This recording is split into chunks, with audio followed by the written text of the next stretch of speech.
ನಮಸ್ಕಾರ ಸ್ನೇಹಿತರೆ, ಇಬ್ಬನಿ ನ್ಯೂಸ್ಗೆ ಸ್ವಾಗತ. ನೀವಿನ್ನೀ ಇಬ್ಬನಿ ನ್ಯೂಸ್ಗೆ ಸಬ್ಸ್ಕ್ರೈಬ್ ಮಾಡ್ಕೊಂಡಿರದಿದ್ದರೆ ದಯವಿಟ್ಟು ಈಗಲೇ ಸಬ್ಸ್ಕ್ರೈಬ್ ಆಗಿ, ಪ್ರೋತ್ಸಾಹಿಸಿ, ಬೆಂಬಲಿಸಿ. ದೆಹಲಿ ಪೊಲೀಸರ ಬಲಪ್ರಯೋಗ ಖಂಡನೀಯ. ಹಲಗಿ ಸುರೇಶ್. ಹೂವಿನ ಹಡಗಲಿ, ಜುಲೈ 23.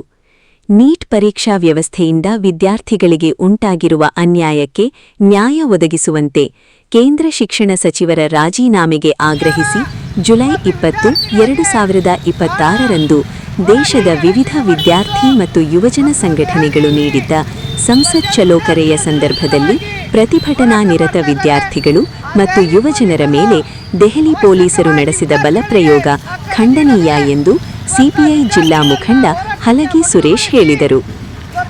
ಪಟ್ಟಣದಲ್ಲಿ ಗುರುವಾರ ಹಮ್ಮಿಕೊಂಡಿದ್ದ ಪ್ರತಿಭಟನೆಯನ್ನು ಉದ್ದೇಶಿಸಿ ಮಾತನಾಡಿದರು. ಜಂತರ್ ಮಂತರ್ನಲ್ಲಿ ನಡೆದ ಹೋರಾಟದಲ್ಲಿ ಎಐಎಸ್ಎಫ್ ಹಾಗೂ ವಿವಿಧ ಎಡಪಂಥೀಯ ವಿದ್ಯಾರ್ಥಿ ಯುವಜನ ಸಂಘಟನೆಗಳು ಸಕ್ರಿಯವಾಗಿ ಪಾಲ್ಗೊಂಡಿದ್ದವು. ಎಐಎಸ್ಎಫ್ ವತಿಯಿಂದ ಉಚಿತ ಗ್ರಂಥಾಲಯದ ಮೂಲಕ ವಿದ್ಯಾರ್ಥಿಗಳಲ್ಲಿ ವೈಚಾರಿಕ ಜಾಗೃತಿ ಮೂಡಿಸುವ ಕಾರ್ಯವೂ ನಡೆಯಿತು. ಅಲ್ಲದೆ ಪಂಜಾಬಿನ ಭಗತ್ ಸಿಂಗ್ ಜನ್ಮಭೂಮಿಯಿಂದ ಪವಿತ್ರ ಮಣ್ಣನ್ನು ಜಂತರ್ ಮಂತರ್ಗೆ ತಂದು ಹೋರಾಟಕ್ಕೆ ಕ್ರಾಂತಿಕಾರಿ ಸಂದೇಶ ನೀಡಲಾಯಿತು. ವಿದ್ಯಾರ್ಥಿಗಳು ಉಪವಾಸ ಸತ್ಯಾಗ್ರಹ ಸೇರಿದಂತೆ ವಿವಿಧ ಹೋರಾಟಗಳಲ್ಲಿ ಭಾಗವಹಿಸಿದ್ದರು. ಸಿಜೆಪಿ ನೇತೃತ್ವದಲ್ಲಿ ಸೋನಂ ವಾಂಗ್ಚುಕ್ ಉಪವಾಸ ಸತ್ಯಾಗ್ರಹ ನಡೆಸುತ್ತಿದ್ದ ವೇಳೆ ಅವರನ್ನು ಬಲವಂತವಾಗಿ ಆಸ್ಪತ್ರೆಗೆ ದಾಖಲಿಸಿದ ಘಟನೆ ವಿದ್ಯಾರ್ಥಿ ಯುವಜನರಲ್ಲಿ ಮತ್ತಷ್ಟು ಆಕ್ರೋಶಕ್ಕೆ ಕಾರಣವಾಯಿತು. ಜುಲೈ 19ರಂದು ಸಾವಿರಾರು ವಿದ್ಯಾರ್ಥಿಗಳು ಜಂತರ್ ಮಂತರ್ಗೆ ಆಗಮಿಸಿದ್ದರು. ಜುಲೈ 20ರಂದು ನಡೆದ ಸಂಸತ್ ಚಲೋ ಕಾರ್ಯಕ್ರಮದಲ್ಲಿ ಲಕ್ಷಾಂತರ ಯುವಜನರು ಪಾಲ್ಗೊಂಡಿದ್ದರು.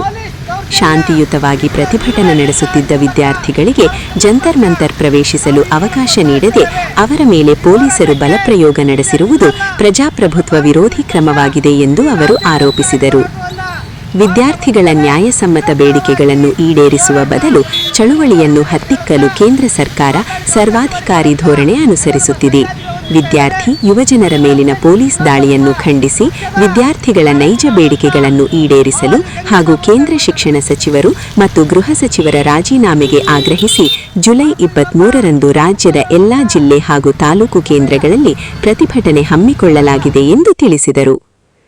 ಈ ಸಂದರ್ಭದಲ್ಲಿ ಸಿಪಿಐ ಕಾರ್ಯದರ್ಶಿ ಬಾವಾಜಿ ಜಂಗ್ಲಿ ಸಾಬ್, ಎಐಕೆಎಸ್ ಅಧ್ಯಕ್ಷ ಡಿ ಮುಕುಂದಗೌಡ, ಎಐಎಸ್ಎಫ್ ಸಂಚಾಲಕ ಪಿಎಂ ತೋಟಯ್ಯ, ಸಿದ್ದೇಶ್, ಪ್ರಜ್ವಲ್, ಪಕ್ಕಿರೇಶ್, ಅಂಜಿನಪ್ಪ ದಾಸರ್, ಮಕರಬ್ಬಿ, ಮುತ್ತು, ಕೆಟಿ ಪೀರಾವಲಿ, ಮೆಹಬೂಬ್ ದೊಡ್ಡಮನೆ, ಕುಮಾರ, ಕೆ ಭರತ್, ಪೀರಸಾಬ್ ಸೇರಿದಂತೆ ಇತರರು ಇದ್ದರು.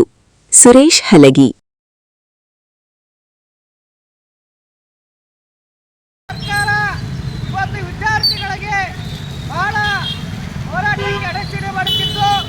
ಮತ್ತು ದೆಹಲಿಯಲ್ಲಿ ವಿದ್ಯಾರ್ಥಿಗಳು ನಿರಂತರವಾಗಿ ಹೋರಾಟ ಮಾಡ್ತಾ ಇದ್ದಾರೆ.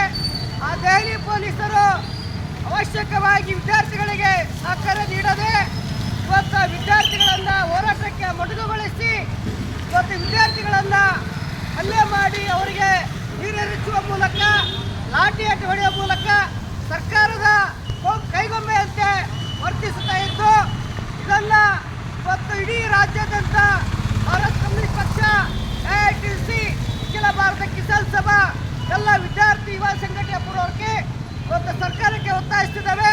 ಆ ಒಂದು ಉದ್ದೇಶವಾಗಿ ಇವತ್ತು ನಮ್ಮನ್ನು ಆಳುವಂಥ ಕೇಂದ್ರ ಸರ್ಕಾರ ಇವತ್ತು ಜಂತರ್ ಮಂತರಲ್ಲಿ, ದೆಹಲಿ ಜಂತರ್ ಮಂತರಲ್ಲಿ ಸುಮಾರು ದಿನಗಳಿಂದ ಹೋರಾಟ ನಡೆಯುತ್ತಿದೆ. ಈ ಕೂಡಲೇ ಕೇಂದ್ರ ಸರ್ಕಾರ ಹೋರಾಟ ಮಾಡುವಂಥ ವಿದ್ಯಾರ್ಥಿಗಳಿಗೆ ಮತ್ತು ಅಲ್ಲಿ ಇವತ್ತೇನು ಉಪವಾಸ ಧರಣಿ ಮಾಡುವಂತಹ ವಿದ್ಯಾರ್ಥಿಗಳಿಗೆ ಈ ಕೂಡಲೇ ಅವರಿಗೆ ಬೆಂಬಲ ಕೊಟ್ಟು ಮತ್ತಷ್ಟು ಅವರಿಗೆ ಹೋರಾಟಕ್ಕೆ ಹುಮ್ಮಸ್ಸು ನೀಡಿ ಅವರಿಗೆ ಸಹಕಾರ ಮಾಡಬೇಕು. ಇವತ್ತೇನು ವಿದ್ಯಾರ್ಥಿಗಳ ಮೇಲೆ ಮತ್ತು ಯುವಕರ ಮೇಲೆ ಹಲ್ಲೆ ಮಾಡಿದಂಥ ಪೊಲೀಸ್ ದೌರ್ಜನ್ಯ ಈ ಕೂಡ ನಿಲ್ಲಬೇಕಂತ ಈ ಮೂಲಕ ಭಾರತ ಕಮ್ಯುನಿಸ್ಟ್ ಪಕ್ಷ ನಾವು ಈ ಮೂಲಕ ಒತ್ತಾಯಿಸಿದ್ದೇವೆ. ಈ ಹೋರಾಟಕ್ಕೆ ಇಲ್ಲೇ ನಿಲ್ಲಲ್ಲ ಮತ್ತು ಭಾರತ ಕಮ್ಯುನಿಸ್ಟ್ ಪಕ್ಷ ಇಡೀ ರಾಜ್ಯಾದ್ಯಂತ ಈ ಹೋರಾಟವನ್ನು ಮಾಡ್ತಾ ಬಂದಿದ್ದೇವೆ. ನಿರಂತರವಾಗಿ ಈ ಹೋರಾಟ ಮುಂದುವರಿತದೆ ಅಂತ ಹೇಳುತ್ತಾ ಮಾತಾಡಲಿಕ್ಕೆ ಅವಕಾಶ ಮಾಡಿಕೊಡುವಂಥ ಎಲ್ಲ ನಮ್ಮ ಸಂಗಾತಿಗಳು ಹೊಂದಿಸ್ತಾ ಇದ್ದೇವೆ. ಈ ಪ್ರತಿಭಟನೆ ಉದ್ದೇಶಿಸಿ ಇನ್ನೊಬ್ಬ ನಮ್ಮ ಪಕ್ಷದ ಕಾರ್ಯದರ್ಶಿಗಳಾದಂಥ ಬಾವಾಜಿ ಜಂಗ್ಲಿ ಸಾಬರು ಅಂತೇಳಿ ಮಾತಾಡಬೇಕು. ಹಾಗೂ ಇನ್ನೊಬ್ಬ ನಮ್ಮ ಮುಖಂಡರಾದಂಥ ಗದಯ್ಯ ಗದಪ್ಪ ಈ ಕೂಡಲೇ ರಾಜೀನಾಮೆ ನೀಡಬೇಕು ಮತ್ತು ಇದರಲ್ಲಿ ಸಾವಿಗೀಡಾದಂಥ ವಿದ್ಯಾರ್ಥಿಗಳಿಗೆ ಸೂಕ್ತ ನ್ಯಾಯ ಒದಗಿಸಬೇಕು ಅಂತ ಕೇಳಿಕೊಳ್ಳಿ.